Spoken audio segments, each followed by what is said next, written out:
cirrosis ustedes han visto, ¿no? O van a ver a lo largo, ¿no? A lo largo de toda su carrera, de las más importantes por alcohol, ¿no? Las postnecróticas. Hoy en día la que más vemos, ¿no? La que más vemos es asociada a hepatitis B, hepatitis C, o sea, las postnecróticas. La asociada a trastorno metabólico, o sea, la asociada a lo que se llama hígado graso no alcohólico. Acuérdense que el daño que produce el alcohol es un hígado graso de tipo alcohólico. Pero existe el hígado graso no alcohólico, que generalmente se asocia a diabetes, a obesidad, a hiperinsulinemia, asociado a síndrome metabólico. Entonces hay una serie de factores que pueden asociarse al hígado graso no alcohólico. Y en nuestro medio, uno de los más frecuentes es post-hepatitis B. ¿Ok? Post-hepatitis B. También existe la enfermedad autoinmune que se llama cirrosis biliar primaria. La cirrosis biliar primaria, que es una de las causas más frecuentes de colestasis, de ictericia colestásica en mujeres. Cuando uno tiene ictericia colestásica, lo primero que debe descartar, ¿qué cosa es? Obstrucción en la vía biliar, cálculo, por ejemplo, ¿no? O tumores, obstrucción. Pero si yo tengo una ictericia colestásica sin obstrucción, entonces, ¿qué debo descartar en mujeres? Cirrosis biliar primaria. En varones, no, por hierro, por depósito de hierro. Entonces la cirrosis al final es un cuadro fibrótico organizado que termina produciendo ¿qué? Incremento de la resistencia hacia el flujo portal. Ese incremento de la resistencia hace que al final se forme un flujo hepatofugo, ¿no? Un flujo de retorno. Ese flujo de retorno, cuando es mayor de 16 milímetros de mercurio, constituye lo que llamamos hipertensión portal. La hipertensión portal, ¿qué va a terminar produciendo? Va a terminar produciendo efectivamente salida de líquido a nivel, ¿no? Del peritoneo, o sea, ascitis. Va a terminar produciendo la fuga de la sangre a través de los vasos epigástricos, termina conectándose con las venas esofágicas, varices esofágicas. A nivel de piel se va a ver lo que es la clásica cabeza de medusa, circulación colateral. Entonces todos esos efectos que vamos a ver van a producir complicaciones en general la cirrosis. Las diferentes etiologías tienden a tener algunas características, pero en general, ¿qué cosa veo un cirrótico? Si yo tengo el hígado fibrosado en un 50-60%, la clínica es mínima. Generalmente la clínica aparece cuando está por debajo de 40-30% de tejido todavía vivo. O sea, cuando tenemos ya un compromiso del 60-70% del hígado, recién comienzan a aparecer síntomas. Uno de los primeros síntomas que puede aparecer es alrededor de lo que es la ictericia. Puede haber ictericia, ¿no? Con alguna recurrencia y puede producir prurito, por ejemplo. Puede producir prurito. ¿Hay mayor estrogenismo o no? Va a haber, así es, ginecomastia, pérdida del vello, ¿no? Incremento de las telangiectasias, de los puntos rubíes, de nuevos rubíes. Entonces hay una serie de signos que van apareciendo. Y al final aparece la hipertensión portal. Y la hipertensión portal nos puede producir ascitis, pero también el hígado, ¿qué produce? Produce proteínas, produce albúmina. Entonces hay una tendencia a tener hipoalbuminemia. Esa hipoalbuminemia disminuye la presión ongótica a nivel intravascular, Leydig-Starling alterada, ¿sí o no? Entonces tengo un intravascular depletado.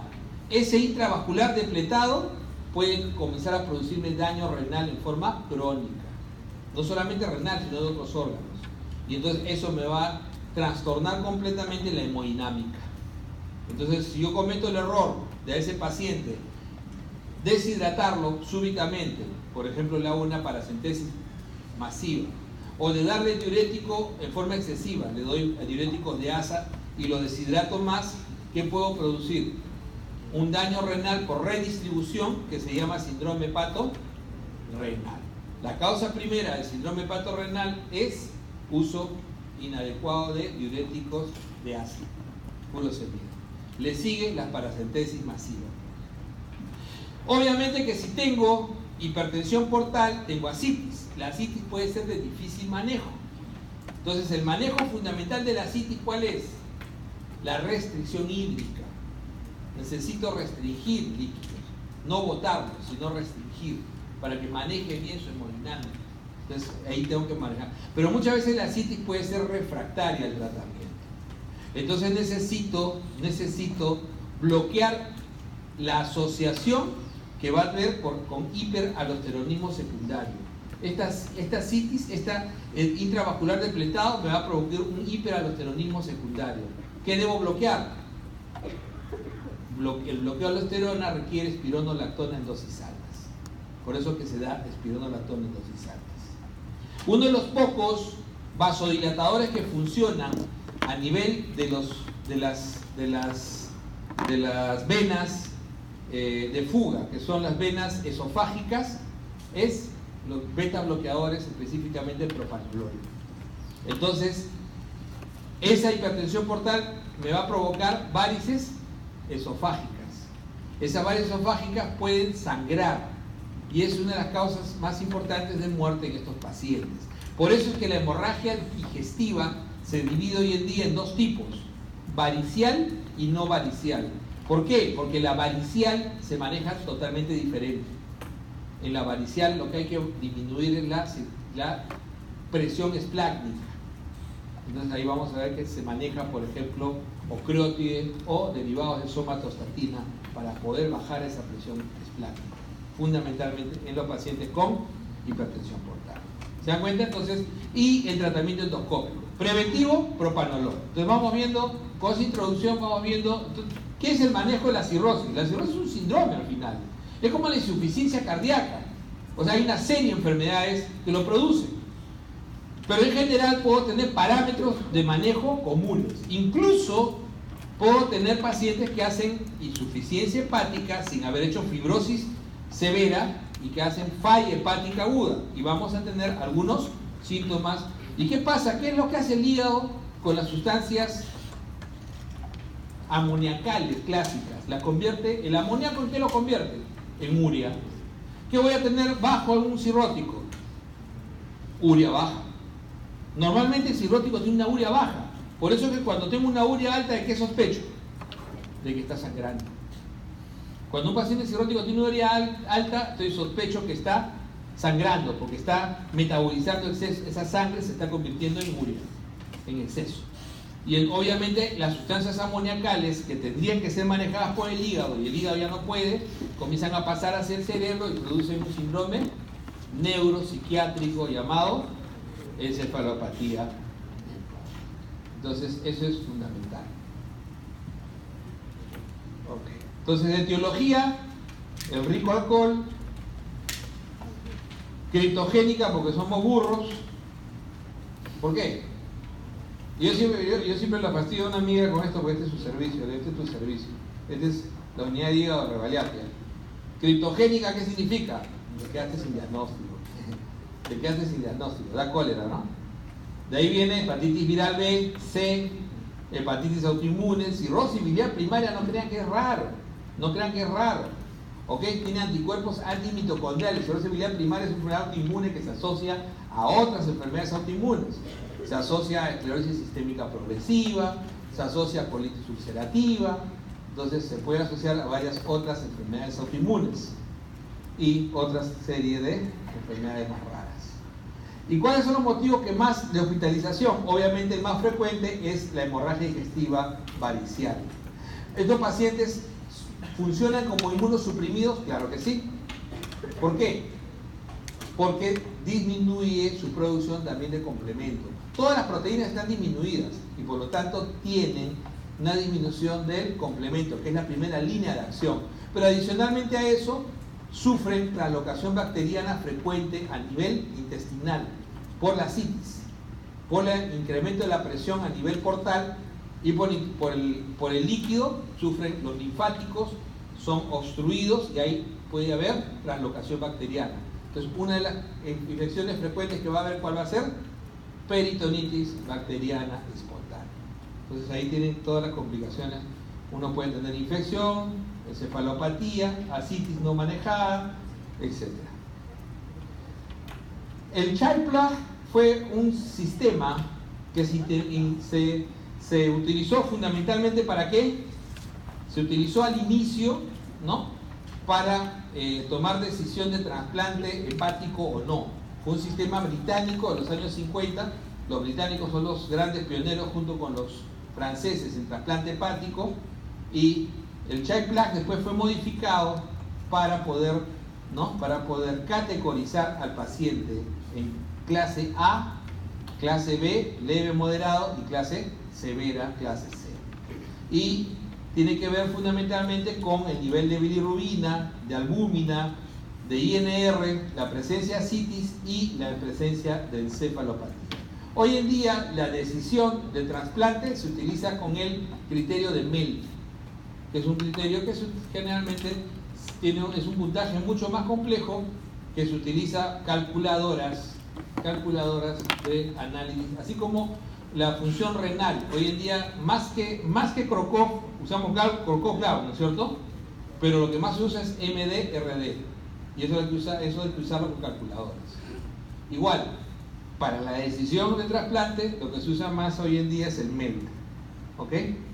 Entonces, paciente con cirrosis temprana, ¿el betabloqueador va a ser útil o no? No necesariamente, porque el paciente no ha desarrollado todavía varices esofágicas. O sea, el betabloc no hay que... a veces aprendemos mal las cosas. Yo le digo siempre a los pacientes, ustedes están poniéndole... ¿Ven un cirrótico? Le ponen betabloc. Hay que tener mucho cuidado. Primero hay que demostrar que hay varices para poner betabloc. Pero tampoco podemos ponerle betabloc a un paciente que ya tiene hipotensión. El betabloc funciona bien, pero puede incrementar la muerte del paciente si tiene una presión media menor de 82. Entonces hay que hallar presión media. Entonces, antes de empezar un betabloc, la primera es que tenga varices. ¿Ok? Que tenga varices, que tenga hipertensión portal. Son los dos criterios. Tenga varices, que tenga hipertensión portal demostrada. Entonces, básicamente bajo hipertensión portal. Pero para poder utilizarlo, el paciente tiene que tener una presión media de 82 como mínimo. O tiene que tener un sodio de 120 a más. Pero doctor, con 120 ya estará en coma. No. Los pacientes cirróticos son hiponatrémicos dilucionales, ¿o no? Son hiponatrémicos dilucionales clásicos. O sea, nunca se les ocurra a un cirrótico reponerle sodio en forma intensiva, salvo que la clínica sea efectivamente de hiponatremia. ¿Cuál es la clínica de hiponatremia? Trastorno de sensorio asociado a síntomas de excitabilidad. Ejemplo, espasmos musculares, contracturas, convulsión. Entonces, si yo tengo certeza que ese paciente me está haciendo un cuadro neurológico por hiponatremia, ahí sí después tendría que poner un cloruro de sodio al 3%, o sea, lo que se llama reposición intensiva. ¿Ok? ¿Quedó claro eso? Ya. Pero en general, a un paciente cirrótico, el manejo de la hiponatremia es restricción hídrica. Básicamente restricción hídrica, porque es una hiponatremia dilucional, netamente dilucional. Entonces lo que hay que hacer es disminuir la cantidad de líquido para poder manejar a estos pacientes. Ok, vamos viendo esto. Manejo. Entonces, sospeche cirrosis al paciente, hay que ver el manejo, la parte de educación, la modificación de estilo de vida es importante. ¿Qué cosa ha cambiado en cirrosis? Uno es lo que les decía el propanolol. Lo otro que ha cambiado en cirrosis es el uso de la proteína. Antes agarrábamos y al paciente con cirrosis le decías, no hay que comer mucha proteína porque produces mucho amoníaco, vas a tener más, ¿no? Vas a tener más encefalopatía. Si el paciente estaba un poco encefalopático, le suprimías la proteína y le dabas menos proteína. Hoy en día no. Hoy en día se ha visto que la función cerebral se compromete cuando uno le da menos proteína. Entonces el paciente cirrótico, sea el estado que esté, denle buena proteína. No tiene que darle cantidad, sino calidad, pero a 1 a 1.5 miligramos por kilo peso. Miren, antiguamente, no estoy hablando de muchos años, ¿verdad? Un paciente con encefalopatía grado 2, por ejemplo, le dábamos máximo 50 miligramos o 40 miligramos. Un paciente en grado 3 le dábamos 20 miligramos. Y en grado 4 no le dábamos prácticamente proteína, 10 miligramos. Hoy en día no, eso es dañino. Incluso estando con encefalopatía, el paciente cirrótico debe recibir proteína de 1 a 1.5 miligramos. Entonces, primero hay que ver medicamentos que nos estén produciendo algún tipo de daño. No usar antihipertensivos en general, sí. Doctor, ¿las proteínas son en gramos o en miligramos? Gramos. ¿Les dije miligramos? Son gramos. Como tú piensas en medicamentos en miligramos, no, ahí se... gramos por kilo. Claro, miligramos es imposible, ¿no? O sea, te comes una uña, es un... sí, gramos. Son. De 1 a 1.5. De una de las primeras cosas, el hecho de tener 82 o más de media, no solamente es para pranolol, es para cualquier antihipertensivo. O sea, yo no puedo usar antihipertensivos si el paciente no tiene una media de 82 o más. Incluir betabloqueo. Así sea para hipertensión portal, no puedo darle betabloqueo. Entonces, ¿qué hacíamos antes? Antes éramos tercos. Decían, no, ya, mira, está con la presión límite abajo, ya. Pero dale media tabletita, un cuarto de tabletita. No, ya se ha visto que no hay beneficio a largo plazo. Y más bien incrementa mortalidad. Por eso es que es importante tener en cuenta eso hoy en día. Lo otro es el hecho de evitar alcohol. AINES es mortal para estos pacientes, sangran con mucha mayor facilidad. La iniciación de lo que es, lo que decíamos, el MEL, que es el puntaje para trasplante.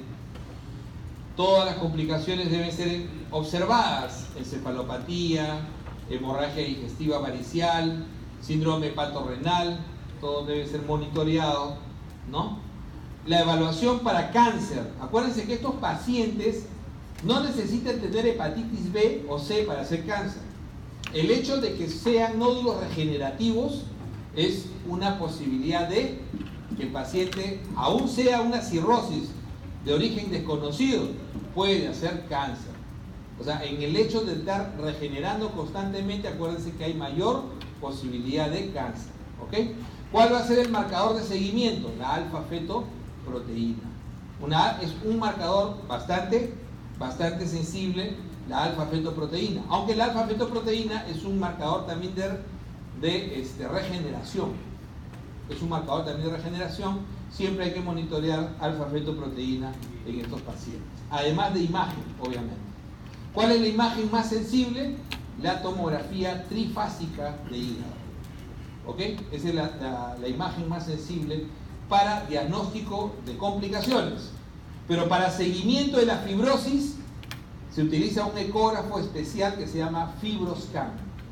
Entonces son dos exámenes básicos, ¿no?, de seguimiento. El FibroScan, que es el que nos va a determinar de 1 a 10 los grados de fibrosis que tiene ese hígado. ¿Ok? Eso está bien definido. El aparato lo mide solo.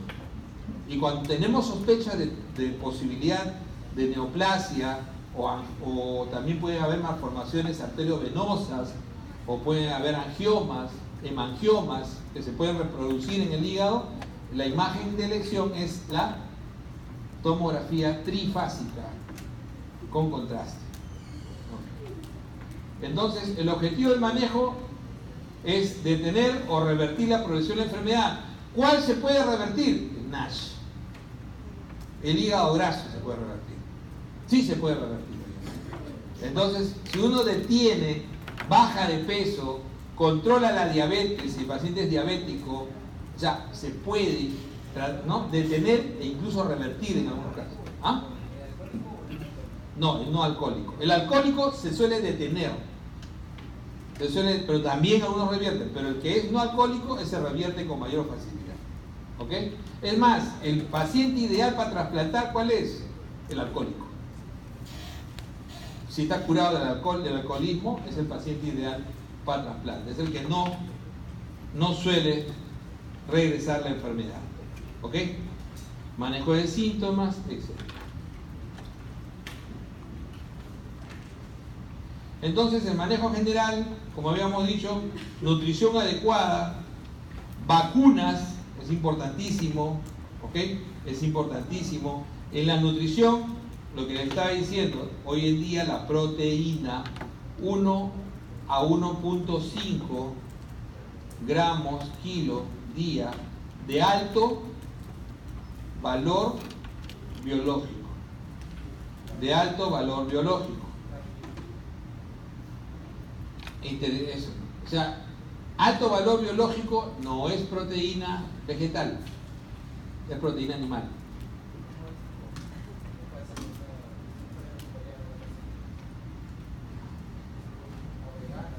Peor todavía.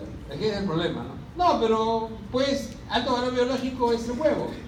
Los vegetarianos pueden comer huevo. Los veganos creo que no, pero ya al menos yéndole sin el extremo, ¿no? Se puede hacer con claras de huevo. Para carcinoma, la ecografía hepática cada 6 meses, la profilaxia antibiótica en algunos pacientes también es importante, especialmente aquellos que tienen, ¿no?, aquellos que tienen ascitis de difícil manejo. Aquellos que han hecho peritonitis bacteriana espontánea alguna vez, se ha visto que el darle profilaxia antibiótica permanente disminuye la mortalidad. ¿Ok? Disminuye la mortalidad. La asesoría, que es importante para dejar de consumir alcohol y drogas. Miren que en el primer mundo, más que alcohol, son drogas las que producen mayor falla hepática. ¿Ok? Paracetamol. Pero la asociación mortal hoy en día es paracetamol con alcohol. Esa es la asociación mortal. O sea, el paracetamol se ha ido disminuyendo, ¿no? Se ha ido disminuyendo de 6 gramos a 4 gramos tope, el que no tiene ningún daño, a 3 gramos máximo recomendable, ¿no es cierto? No más de 2 gramos en el paciente que tiene cirrosis. ¿Puedes darle paracetamol a un paciente cirrótico? Sí, pero no más de 2 gramos. No más de 2 gramos al día. Y nunca con alcohol. O sea, el gran problema de la inducción de daño hepático con paracetamol es farmacogenético, o sea, existe predisposición genética a hacer daño, y eso se ve mucho en etnias europeas, ¿ok? Y el factor alcohol. El factor alcohol es el más importante. Entonces, incrementa mucho el daño si se combina con alcohol. Entonces, como decíamos, hoy en día, analgésicos, antiguamente se decía no darle paracetamol a un paciente con cirrosis. Eso ya no es así. ¿Ok? Eso ya no es así. La restricción de sodio es fundamental. 2 gramos, o sea, es fundamental. Pero doctor, el paciente está hiponatrémico. Es que no es hiponatrémico real, es dilucional. Entonces, ¿qué me funciona? Yo le decía, restricción hídrica es importante, pero no es lo más efectivo. ¿Qué es lo más efectivo? Restricción de sodio. Incluso la restricción hídrica podría ser límite, o sea, no tiene que ser perentoria, no tiene que ser extrema, pero lo que sí tiene que ser extremo es el sodio. Más que en hipertensión, 2 gramos al día como máximo. 2 gramos al día, yo pensaba que era imposible, pero me dicen que sí. Los nutricionistas me dicen sí se puede hacer restricción de 2 gramos. Es terrible, ¿eh? Si ustedes sacan la línea de que una hamburguesa clásica, ¿se acuerdan que les decía cuánto tiene? Bueno, la vemos nunca la he medido, pero la que está medida es Burger King. 13.5 gramos en una hamburguesa, ¿no? ¿Cómo se llama la hamburguesa clásica ahí? La UP. En una UP mediana tiene 13.5 gramos de sodio. Rico, ¿no? Ahora, si es hipertenso no te preocupes mucho, pero si es cirrótico sí. ¿Ok? Entonces, algunas restricciones extremas no alteraron, pero hoy en día sí es una recomendación fuerte, ¿eh? Bajar el sodio lo más que se pueda. Recuerden que la ascitis es manejo fundamental. Nutrición, como habíamos dicho. La coagulopatía también. En la coagulopatía es fundamental el manejo de la vitamina K, los suplementos de vitamina K, ¿no? 5 a 10 miligramos al día por 3 días al inicio. Después, acuérdense que vitamina K es una vitamina de depósito. Así que cuando uno la coloca al inicio 3 días, 5 días seguidos, después no es necesario colocarlo diario ya. Una vez que se hizo el depósito, ya se coloca semanal o quincenal, ya no es necesario. O sea, ADEC son las liposolubles. Por eso que en una pregunta de pancreatitis crónica también le ponía ahí cuáles son las vitaminas que se tienen que suplementar siempre. ADEC. La K no tanto, porque la K viene, las cantidades son mínimas si no tienes falla hepática. Pero la A, D y E sí, porque son liposolubles. ¿Y qué pasa con las liposolubles? En una pancreatitis crónica se van a ir con la esteatorrea. Exacto. Entonces, en la dieta no vas a absorber A, D ni E. Entonces tienes que dar suplemento de A, D y E. Acá en este caso, fundamentalmente es el hecho de no producir, ¿no?, los factores dependientes de vitamina K fundamentalmente. El cloro precipitado es importante para el manejo de la coagulopatía. La transfusión de plaquetas. Acuérdense que el paciente que hace trastorno de coagulación hace un INR mayor de 1.5 por lo general, ¿no?, o un TP mayor de 18. ¿Ok? Por ahí está aproximadamente. Y el TTPK también suelen elevarlo. Entonces, estos pacientes, si hay sangrado, estos pacientes deben recibir suplemento de potasio regularmente. ¿Qué pasa si el paciente tiene sangrado? Uno le va a dar vitamina K, ¿no? Uno le da vitamina K, generalmente dosis diaria, en el primer día, 3 dosis el primer día, ¿no? Generalmente esto por 3 días, y plasma fresco congelado. El plasma fresco congelado nos va a aportar factores de coagulación dependiente de vitamina K, no completo, pero sí una muy buena cantidad, y esto se da a 10 mililitros kilo dosis. ¿Ok? A 10 mililitros kilo dosis. Entonces, es el trastorno de coagulación. Generalmente una bolsa de plasma fresco congelado tiene 220 a 250 mililitros. Entonces, por eso que se suele colocar 2 a 3 bolsas de plasma fresco congelado. Nunca se coloca una sola, ¿no?, salvo que sean de bajo peso. Y hay que aumentar las plaquetas, ¿no? Las plaquetas. El paciente que hace hipertensión portal hace hiperesplenismo y por lo tanto tiende a hacer leucopenia y plaquetopenia. En realidad hace pancitopenia, ¿ok? Hace pancitopenia, pero hace plaquetopenia importante. Eso sumado al trastorno de coagulación, ¿qué va a pasar con el paciente? Va a tener mayor predisposición a sangrado. Si el paciente hace sangrado por vías esofágicas, rápidamente ese sangrado no va a parar con facilidad. Entonces tienen que reponer plaquetas. Entonces plaquetas generalmente se calcula 0,1 unidad por kilo, más o menos, ¿no? Entonces una persona de 60 kilos, 6 unidades. Lo mínimo que tiene una unidad de plaquetas,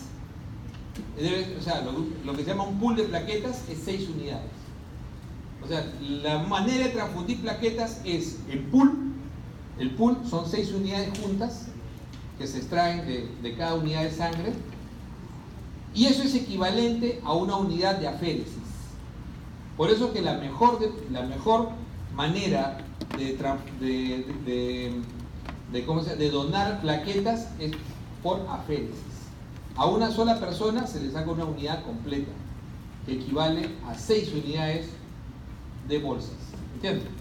Por eso que siempre cuando ustedes quieran, tengan un paciente que con frecuencia van a transfundir plaquetas, traten de que le saquen por aféresis. De cada uno sacan una unidad completa. Es equivalente a un pool. Por aféresis. ¿Okay? Eso es fundamental, por aféresis. Entonces un banco de sangre siempre debe tener aféresis para este tipo de pacientes. Ahora, el concentrado complejo protrombínico es caro. Y esto ya se usa en los casos extremos. O sea, después del plasma fresco podemos usar crioprecipitado, que también son 6 unidades. Y si no funciona, se usa el concentrado del complejo protrombínico, que tiene todos los dependientes completos de vitamina K, incluyendo fibrinógeno. ¿Ok? Entonces, pero el concentrado del complejo protrombínico es un producto bastante caro. Entonces, por eso generalmente se deja en el extremo del tratamiento. Entonces, primero vitamina K, plasma fresco, crioprecipitado. No controla, si hay plaquetas, plaquetas también. No controla, complejo protrombínico. Se le da complejo protrombínico. Y la desmopresina también nos puede ayudar muchísimo en estos pacientes. Vamos a hacer ya. Entonces, varices, la hemorragia varicial, como decíamos, manejo de lo que es el trastorno de coagulación, ¿no? Y es fundamental en la hemorragia varicial el uso del ocriótide en infusión continua. Entonces, el paciente cuando hace hemorragia varicial, ¿no? Fundamental es la terapia endoscópica. Pero uno, como terapia médica, uno tiene que instaurar ocriótide, que es el derivado de el análogo de la somatostatina. ¿No? El análogo sintético de la somatostatina. Entonces el ocriótide se debe infundir en forma continua para poder disminuir la presión a nivel esplácnico. ¿Ok? Esto es fundamental. La hipertensión portal, como les decía, va a depender del tratamiento, ¿no? Va a depender del estadio que esté el paciente de enfermedad. Entonces, por lo general, lo que hay que definir es si el paciente tiene varices asociadas, ¿ok? Varices asociadas.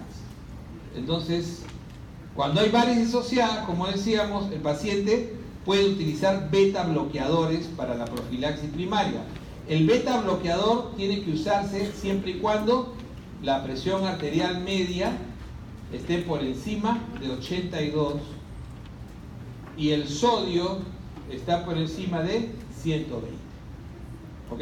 Eso es fundamental. Entonces, para poder usar el propanolol. Entonces, el propanolol se puede utilizar como preventivo, pero siempre y cuando tenga esas condiciones. Siempre y cuando tenga esas condiciones.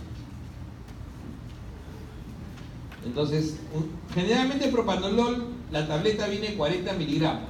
Siempre se debe iniciar con la dosis más baja, que es 20 miligramos. Y lo que uno busca, como todo betabloqueo, ¿cómo se hace el betabloqueo? Se busca una frecuencia, que la frecuencia esté alrededor de 60 a 65 en ese rango. Entonces el betabloqueo siempre se debe modificar cada tercer día por lo general. Entonces uno empieza con una dosis de 20 miligramos cada 12, de repente el paciente está con 80 de frecuencia basal, de repente con eso baja a 75, no bajó mucho. Le dan la tableta completa, 40 cada 12. Se esperan 3 días más, de repente el paciente ya baja a 65. ¿Se arriesgarían a darle más? Ya no vale la pena. Pero si mantiene más de 70, sí podrían darle más betabloqueo. El betabloqueo es igual como en cardiología, como en los pacientes siempre hay que tratar de entrar en ese rango de 60 a 65. Hasta se puede admitir por encima de 55, pero idealmente 60 a 65. ¿No? Entonces, la profilaxia secundaria ya viene por métodos de endoligadura endoscópica, ¿no? Entonces ya ese tratamiento específico endoscópico. O sea, nosotros, ¿qué vamos a hacer si sangra?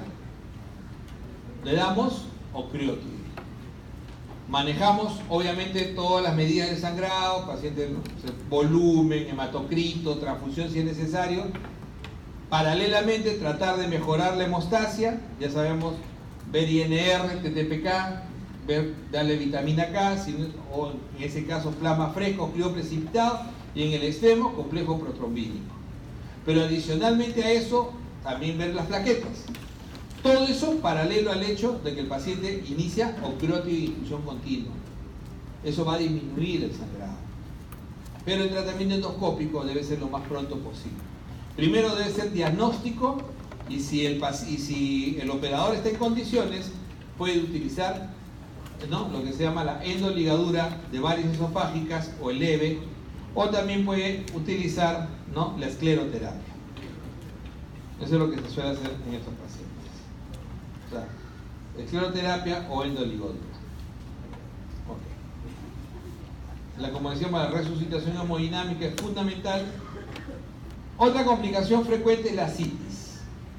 Entonces, por lo general la citis, el manejo va con la restricción de sodio y de agua.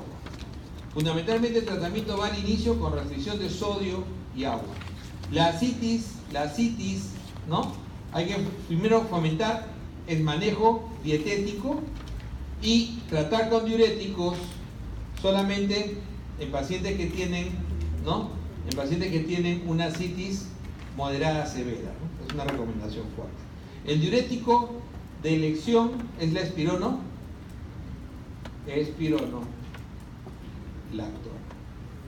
El uso de furosemida debe ser hecho por cortos periodos, máximo 5 días. Así es. Y porque al final termina produciéndonos mayores complicaciones con el sodio. Entonces, definitivamente, la furosemida se utiliza básicamente cuando el paciente es muy refractario, ¿no? Entonces, se suele empezar con espironolactona, 100 miligramos al día, y se puede añadir 40 miligramos de furosemida, pero esto, como les decía, generalmente por corto periodo. ¿Ok? Por corto periodo. 5 días por lo general. Entonces, cuando uno empieza a manejar a estos pacientes, uno usa la furosemida por corto periodo y el espironolactona va subiendo de 100 a 200, ¿no? 100 a 200, puede llegar hasta dosis de 400 miligramos. ¿Cuánto se usaba la espironolactona en insuficiencia cardíaca? 12.5 a 25, nada más. Eso era suficiente para el bloqueo en el eje renina-angiotensina-aldosterona. Acá no. Este hiperaldosteronismo secundario está muy asociado, necesita un bloqueo mucho más intenso. Mucho más intenso. Entonces, se empieza con dosis de 100 y se llega generalmente, el promedio, lo usual es estacionarse en 200 miligramos. 400 es el tope, ¿no? Cuando ya es refractaria, la citis, se usa dosis de 400 y se combina hasta 160 miligramos de furosemida. Pero eso ya es una recomendación bastante débil. Generalmente el paciente que requiere dosis tan altas ya son pacientes CHAIC con muy poca calidad de vida. Con muy poca calidad de vida. No se recomienda hacer paracentesis a repetición. Ojo que la paracentesis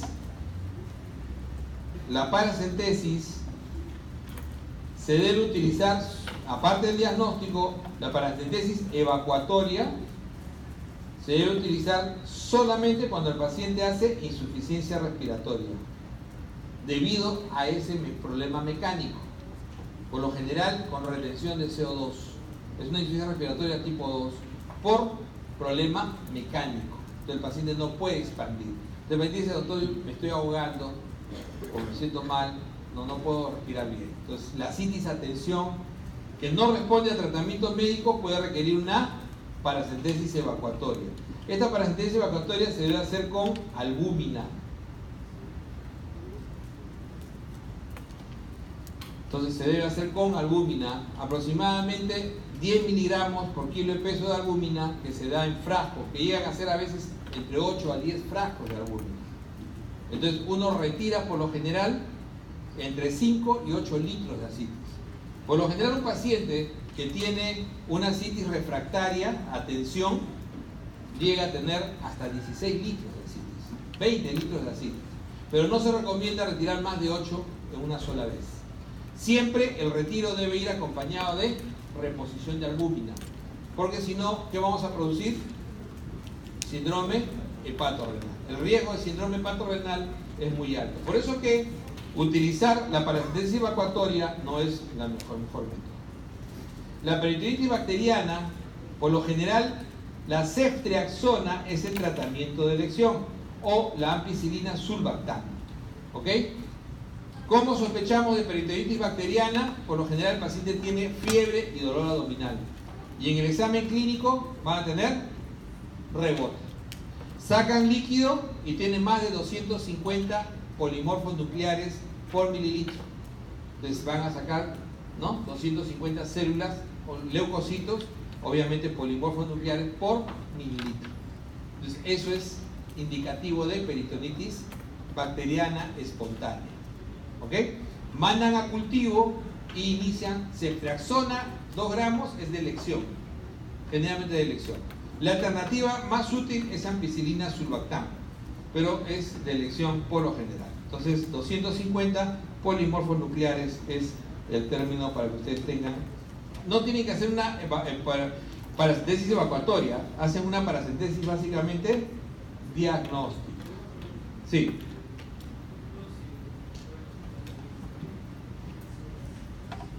¿Cómo?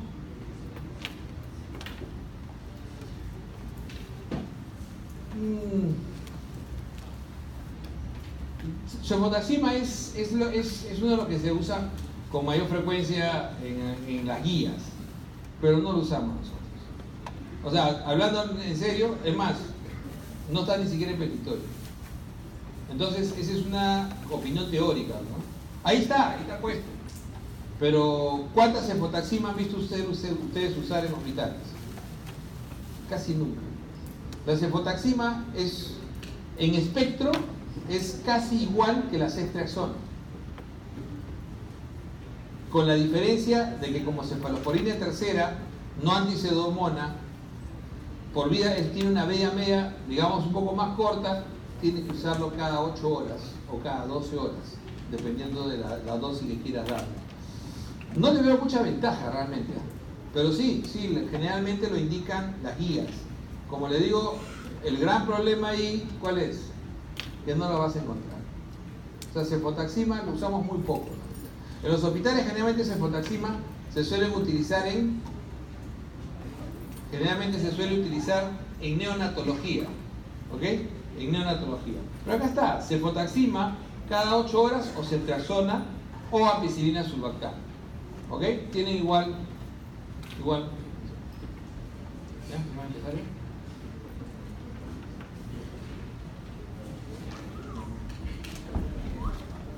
Hasta que llegue. La encefalopatía hepática, eso vamos a hacerlo así concreto, rápido.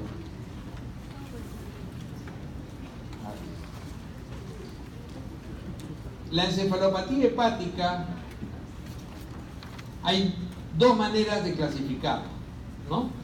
De estadio 0 a 4 o el estadio 1 a 4.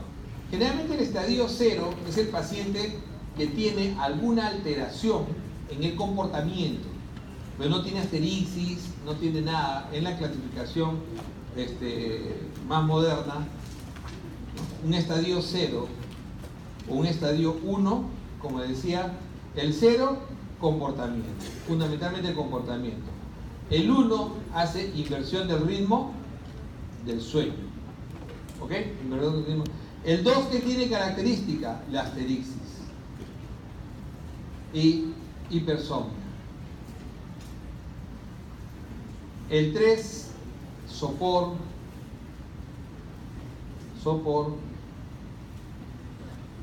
y nistagmo. y el 4, digamos, para hacer algo más concreto, ¿no? Entonces, ¿qué hago en el 0,1? Lactulosa. La lactulosa solo me sirve en el 0,1. No quieran manejar con lactulosa pacientes en estadio 2, que es el típico acterisis, que es el que se hospitaliza. Entonces, en el 2 ya la lactulosa no es que le vas a quitar, pero ya no va a ser suficiente. No va a ser suficiente. Entonces, 0,1, ¿qué usas? Lactulosa, ¿no? Más o menos 15 a 30 centímetros cada 6 a 8 horas. El 2 para abajo, hasta el 4, debes usar rifaximina. Se utiliza antibiótico, se utiliza rifaximina o metronidazol. Ojo que la rifaximina solemos tenerla a veces, pero lo que más usamos actualmente es metronidazol por la facilidad de oral. Se usa antibiótico oral. De 2 para abajo tienes que usar antibiótico, rifaximina o metronidazol, ¿ok? O metronidazol. ¿Qué más puedes hacer? Evitar la constipación, estreñimiento, o sea, enemas evacuadas. Y fundamentalmente tratar la causa de fondo. La cefalopatía hepática siempre es o porque el paciente está infectado, hay que buscar la causa de la infección, o porque tiene un trastorno hidroelectrolítico, o sea, está deshidratado o está con un sodio demasiado bajo, ¿no es cierto? O la otra posibilidad clásica es porque está sangrando, tiene hemorragia digestiva varicial. Entonces, a veces no te das cuenta, el paciente está encefalopático. Ojo que es un síndrome, ¿por qué se llama síndrome neuropsiquiátrico? Porque a veces la alteración de comportamiento hace que el paciente esté agresivo o con comportamiento estereotipado. Suele ser coprolálico, o sea, puede ser coprolálico. Entonces hay que tener cuidado porque ese paciente los puede insultar, le puede tomar el pelo y ustedes pueden, ¿no? Si son medio tarados, disculpen que le diga así, ¿no? Yo he visto a internos o a colegas que se ofenden, ¿no? No, que me está faltando respeto. Está encefalopático. No se va a acordar lo que te ha dicho. ¿No? Yo me acuerdo de un colega que una cirrótica le decía, oye maricón, qué chiquito que lo tienes. El pata, pero se puso hecho, pero o sea, fuego, ¿no? Quería hacer documentos. Y yo, pues, mira, levanta tu manito, mamá, y una asterixis hasta decir basta. Entonces, por eso le decía, si ustedes ven un paciente en un hospital con un comportamiento raro, antes que pensar en que sea un psicótico, piensen que es un encefalopático, ¿no? O sea, y mírenle, si está histérico, peor. Por lo general van a estar histéricos. Por lo general van a estar histéricos. Ok. Entonces, eso es fundamental.